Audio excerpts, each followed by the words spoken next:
I don't know, man. It just I just feel bad for him. You know what I mean? He put up this post and he said, "Yo, listen, man. In the picture taken over a year ago, I'm smiling. But as I speak to you from my cell at this very moment, I'm weeping in the present. I've been mute for years about the mistreatment, discrimination, and misuse of authority, mentally and emotionally abused. I have been suffering and in fear of the Broward Sheriff's Office staff captain Archibald, Captain Hubert, no, Captain Archibald, Captain Hubert, and I don't know, Exo Jean Baptiste and Exo Jenkins are just a few of the names of high-ranked staff that have enforced this treatment. Okay. On April 8th, I was told I was not allowed to use the phone indefinitely, which means forever. Captain Archibald revoked my calls for using another inmate's PIN to talk on the phone. Usually when someone gets disciplined for this, it's usually phone restricted for 30 days. It is now going on for 8 months. No other inmate in this jail is being treated this way. I haven't spoke to my family, my friends, my managers, my accountants for months, and for months at a time, and it's making it impossible to pay my bills and take care of my household livelihood, or even to talk to anyone for relaxation, for pleasure and stress relief, and worse, to handle my lawyer fees. Broward County Sheriff's Office is aware of this, and I am being hidden from the world and not hearing my family voices has mentally and emotionally tortured me into deep depression. This is entrapment. I was never given a fair warning that talking on another inmate's PIN was wrong.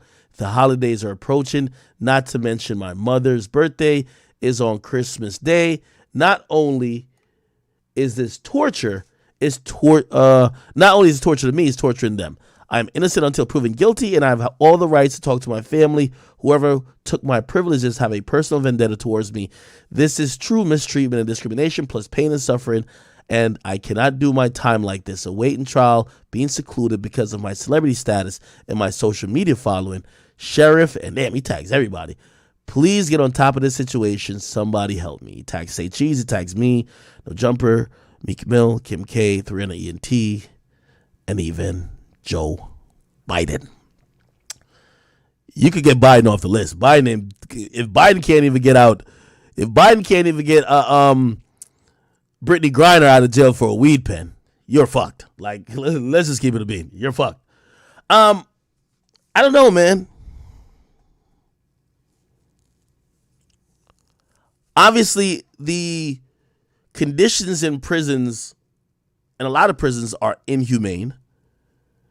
A lot of the treatment in there is usually to break mentally some of these inmates. And it got to be even worse when you're being held at a jail facility as opposed to prison. What's the difference? If you're in jail, you're innocent until proven guilty. You're awaiting trial. And when some of these tactics are done, it's meant to break your will. I think that's horrible. Yeah, I send my prayers out to him.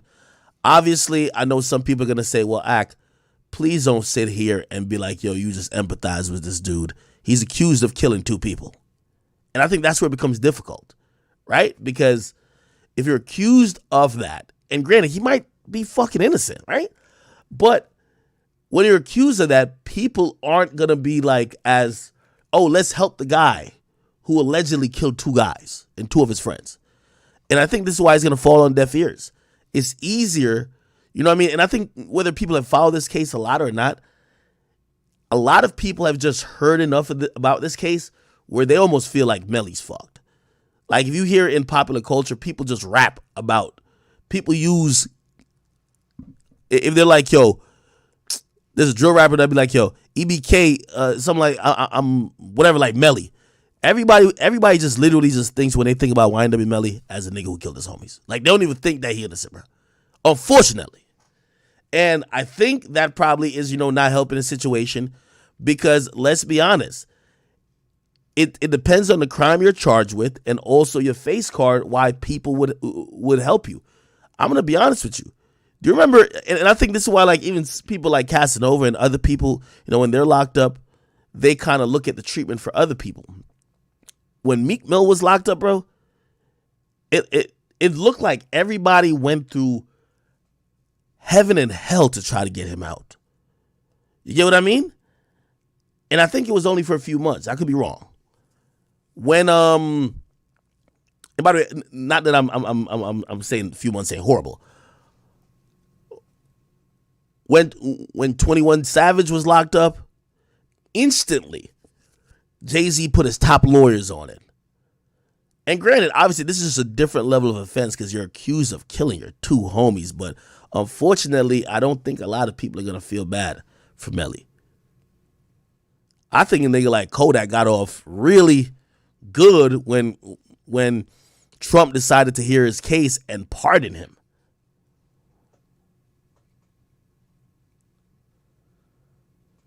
To this day, the whole Melly situation just don't make sense to me.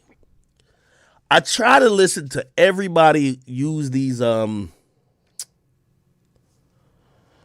conspiracy theories or whatever the case is, because what's glaringly missing is what's the motive. You don't just grow up with a couple of dudes, and even if you have an argument or even if y'all fall out, you don't just smoke them. Like, that just doesn't happen. You don't just be like, yo, I'm clapping my homies tonight and then I'm going to perform tomorrow. Okay? That it just doesn't make logical sense. And I think people have been trying to figure out what the motive is. And yes, there's been like, rumors like, oh yeah, they were threatening him to send third. But still, I still can't find nothing concrete that'd be like, yo, oh, okay, that makes sense. Like, think about even the Megan Tory shit. Like, when we talk about it, like, we almost damn near try to like create like a sequence of events, right?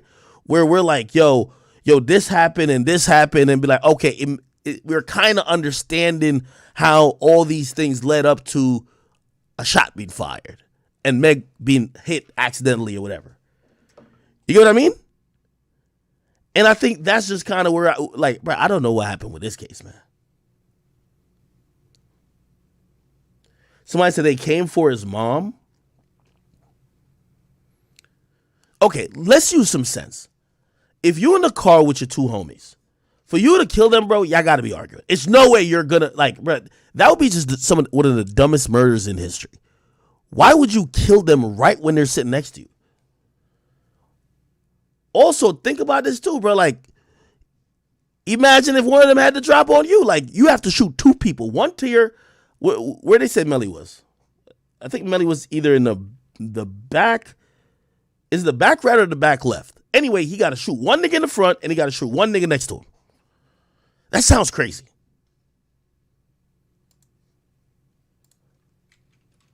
Yeah, I know he was in the back seat. I'm saying which part of the back seat?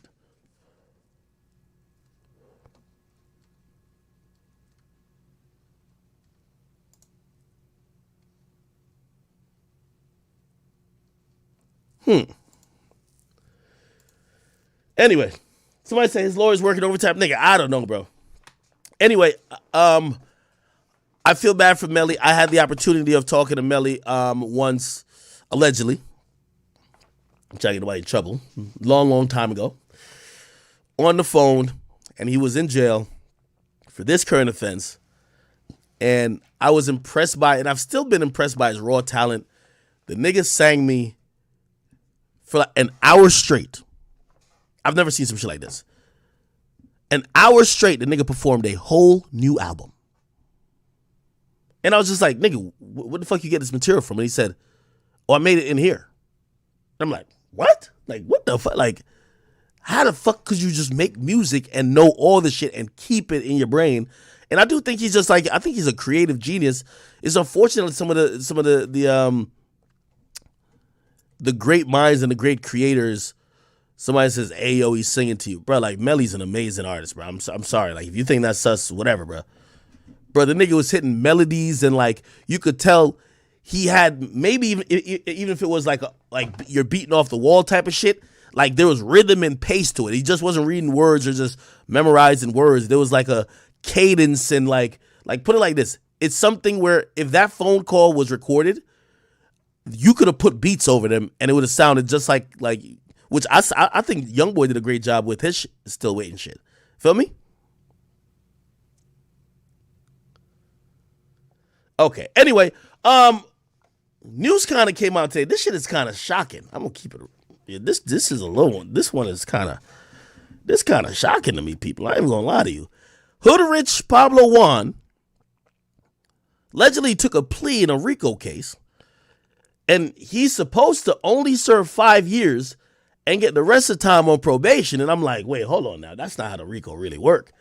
Ain't no RICO about to give you 15 and say, do a third and you be out. So I got to do some, like, and by the way, if you know about Hood Rich Pablo Juan, you know what I mean, he's had his, his